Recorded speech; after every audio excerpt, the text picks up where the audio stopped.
Ja, så skal vi lige se, hvad det er for nogle bæster, der har været på spil her. Det er meget, meget mærkeligt. Herhenne.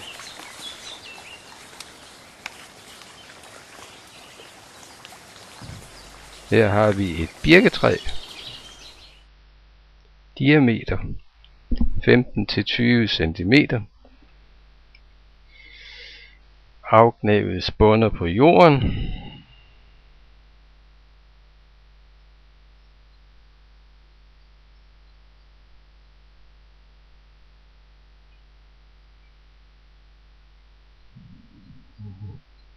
Bidemærker på træet starter i 15 cm højde og går op til 1 meter.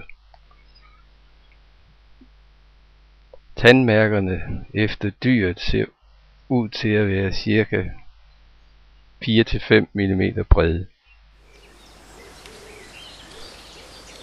Det dyr, der har gnavet i træerne, kan bedst blive birk, pil.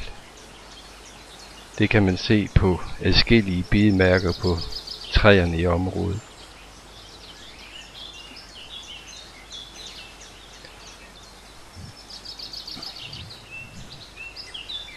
Her er et sted på